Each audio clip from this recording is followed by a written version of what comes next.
ഏതാണ് 219 വീട്? നിങ്ങൾ കേരളത്തിലെ എല്ലാവരെയും ബോധ്യപ്പെടുത്തേണ്ട കാര്യമില്ല, പറവൂരിലെ ജനങ്ങളെ ബോധ്യപ്പെടുത്തും. പുനർജനിയുമായി ബന്ധപ്പെട്ടുള്ള തട്ടിപ്പ് പല ഘട്ടങ്ങളിൽ നമ്മളിവിടെ ചർച്ച ചെയ്തിട്ടുള്ള വിഷയമാണ്.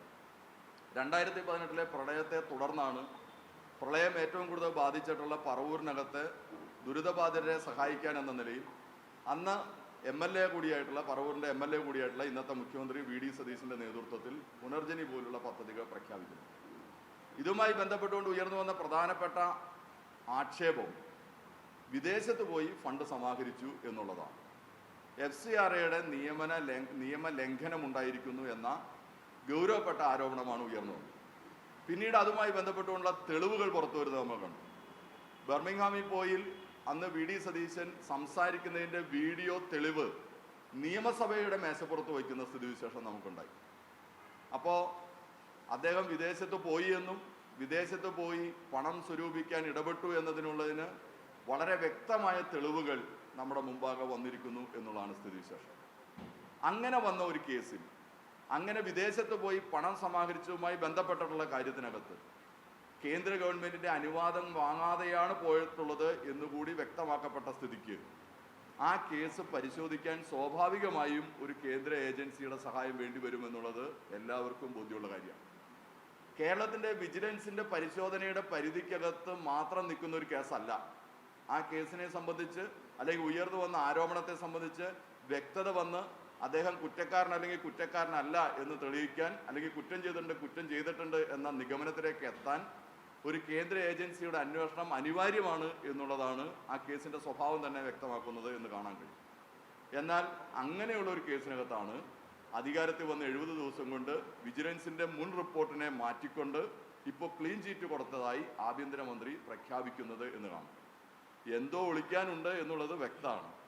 നേരത്തെ വിജിലൻസിൻ്റെ റിപ്പോർട്ട് വന്ന് CBI അന്വേഷണത്തിലേക്ക് പോകുന്ന ഘട്ടത്തിൽ കേരളത്തിലെ എല്ലായിടത്തും വെച്ച ബോർഡ് ഞാൻ ഭയപ്പെട്ടു എന്ന് പറഞ്ഞ കേട്ടോ എന്നായിരുന്നു VD സതീശൻ്റെ പടം വച്ചിട്ട് വെച്ചത്.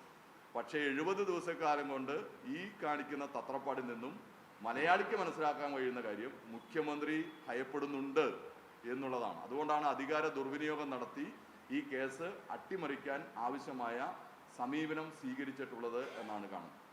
ഇവിടെ വിദേശത്ത് പോയി ഫണ്ട് സമാഹരിച്ചു എന്നതിൻ്റെ തെളിവ് വന്നതുപോലെ തന്നെ അങ്ങനെ വിവിധ രാജ്യങ്ങളിൽ പോയി സമാഹരിച്ച ഫണ്ട് ഇവിടെ കേരളത്തിലേക്ക് എത്തിയിട്ടുണ്ട് എന്നുള്ളതുമായി ബന്ധപ്പെട്ടുകൊണ്ടുള്ള വിവരങ്ങളും പുറത്തു വരുന്നുണ്ട്. മണപ്പുറം ഫൗണ്ടേഷനുമായി ബന്ധപ്പെട്ടുകൊണ്ടാണ് ആ വിവരങ്ങൾ ഇപ്പോൾ പുറത്തു വന്നത്. അപ്പോൾ എത്ര രൂപ വിദേശ രാജ്യങ്ങളിൽ നിന്നും സമാഹരിച്ചു, എത്ര തുകയാണ് സമാഹരിച്ചത്, ആ സമാഹരിച്ച തുക മുഴുവൻ കേരളത്തിലിവിടെ എത്തിച്ചേർന്നിട്ടുണ്ടോ, എത്തിയ തുക എന്തെല്ലാം കാര്യങ്ങളാണ് ചെലവഴിച്ചത് തുടങ്ങിയ കാര്യങ്ങൾക്ക് വ്യക്തത കേരളത്തിന് വേണം. ആരാണ് മലപ്പുറം ഫൗണ്ടേഷൻ്റെ പിന്നിൽ, അതിന് VD സതീശനും അദ്ദേഹത്തിൻ്റെ സുഹൃത്തുക്കൾക്കും എന്തു ബന്ധമാണുള്ളത്, അതുമായി ബന്ധപ്പെട്ടുകൊണ്ടുള്ള വ്യക്തത നമ്മുടെ സമൂഹത്തിൽ വരേണ്ടതുണ്ട്.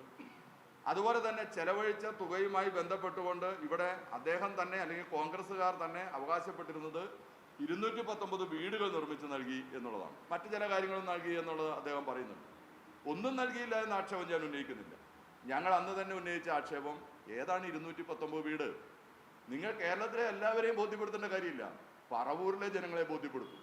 ആ 219 വീടുകളുടെ അഡ്രസ്സ് ഒന്ന് പബ്ലിഷ് ചെയ്യും, നമ്മൾ ആവശ്യപ്പെട്ടതാണ്. എന്നാൽ നാളിതുവരെ ആ കാര്യം പുറത്തു പറയാൻ തയ്യാറായിട്ടില്ല. പുറത്തു വന്ന വിവരം അനുസരിച്ച് ആകെ 19 വീടുകളാണ് നിർമ്മിച്ചിട്ടുള്ളത്. അതാകട്ടെ വിവിധ ഏജൻസികൾ വഴി നിർമ്മിച്ച വീടുകളാണ് എന്നുള്ളതും കാണാൻ കഴിയും.